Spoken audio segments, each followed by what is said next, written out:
Everything is possible, the impossible just takes longer. Dan Brown. Water is a weapon of mass destruction.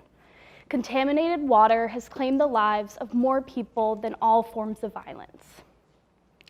Just today, 1,000 children under the age of 5 will die and are affected by water-related illnesses. Each year, 3.4 million people die from the waterborne diseases. We are the people that can change it. It is up to all of us to spread awareness and education on the global water crisis. The Thirst Project is an organization that uses young adults to help end the water crisis. Just 12 years ago, Seth Maxwell and a group of his friends created the Water Crisis Thirst Project. Every year, the Kingdom of Eswatini suffers from waterborne diseases. The Kingdom of Eswatini is made up of 1.3 million people in a small country located in the South Africa region. 70% of people in Eswatini are affected by poverty and unemployment. Currently, 785 million people on our planet today do not have access to clean water. A person only needs 5 gallons of water each day to survive, but the average American uses over 150 each day. Just imagine using 5 gallons for everything you do in a day. For people in different countries just like Eswatini, the average adult and child between the ages of 8 and 13 have to walk 4 to 8 hours a day to collect water from small, contaminated water sources that are always affected, mainly with animal waste. Different diseases like cholera, schistosomiasis affect so many people each year. With the death rates of over 80% each year, the Kingdom of Eswatini has become the Thirst Project's main goal. In 2012, the Thirst Project has dedicated their time and money from young different fundraisers to provide the Kingdom of Eswatini with clean water by 2022. Now, this has been put on hold for a little bit because of COVID-19, but the Thirst Project is still on the run to give the entire nation of Eswatini clean water for the rest of their lives. In May of 2020, I graduated from high school in North Carolina, and just over 4 years ago, learned about the Thirst Project. Immediately after I learned about it, I knew it was my goal to help end the water crisis. After a Key Club event, I was on the phone with my advisor, scrambling to figure out what we, as a 25-person club with a school of just under 300 people, could do in such a short amount of time. In just over 2 weeks, my school was able to raise over $5,000 from a penny war. We invited 2 interns from the Thirst Project to come in and speak to all of our students, lower school through high school. In July of 2019, I was invited to the first ever Legacy Summit hosted by the Thirst Project in California. Students across the world, their teachers, their advisors, parents, we were all gathered together to share our ideas and our personal stories on how we can help end the water crisis. While we were there, we met one woman named Gab Sile. Her nickname is Happiness. She has been greatly impacted by the global water crisis. Her and her family were unable to grow food due to their lack of water. Throughout everything, Happiness was the most joyful and happiest person at the summit. Later in the evening, we had a conversation, and I just knew then I was determined to help with Eswatini. She was the realization that I had, and just so many different people to help with the water crisis. We all were able to share our stories and continue helping everyone.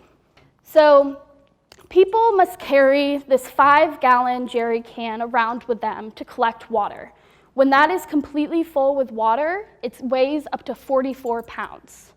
And often, children are the ones collecting water. They have to carry it on their head, on their backs, whatever they can do.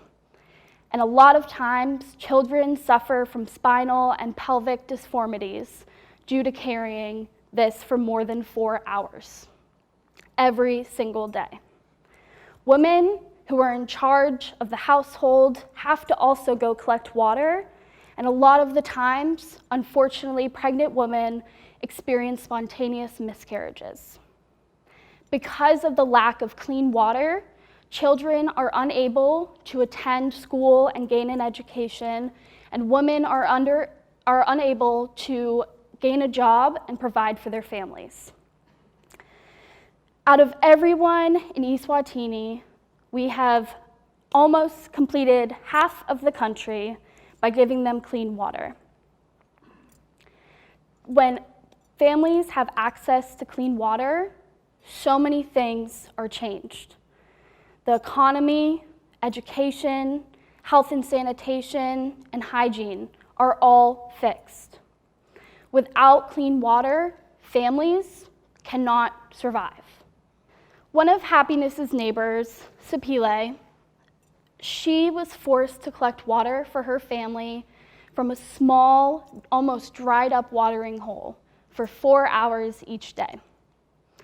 One of her cousins was 5 years old when he suffered from schistosomiasis. It created open sores all over his body and caused him to urinate blood. So many young children suffer from this disease as well as adults. Spapile was able to afford and gain access to water due to the Thirst Project. The Thirst Project has created over 3,000 wells, serving over 500,000 people. Just in Eswatini, 300 wells have been built, serving over 200,000 people. With the help of young students and adults, we are able to spread the awareness and education on the global water crisis. When building a well, each team goes out to the community and finds the best spot for groundwater. Groundwater is naturally protected from parasites and bacteria. Freshwater wells are the best sustainable solution to clean water. Once a well is built, that entire community is actually able to contain clean water. When I was younger, I never really thought I was able to help as many people as I have. And educating people pulls them all into the Thirst Project, and there are so many other amazing projects that help end the global water crisis. To end, I want to leave you with this thought. Although 2/3 of our planet is formed with water, water is still unattainable. Jobs and different education programs are unable to be complete due to this. The water crisis is the most pervasive, severe, invisible dimension of our ecological problem on Earth. Students and children are now able to gain an education. Women are able to provide for their families before they were able to just collect water every day. Now, these problems are now turning people into empowering people that can collect and survive every single day. Water is a part of every aspect of your life. No matter if it is just drinking, cooking, gardening, it is always important to have clean water. And it impacts every aspect of life. Clean water does not mean just a well. It means life. Give water, give life. Thank you.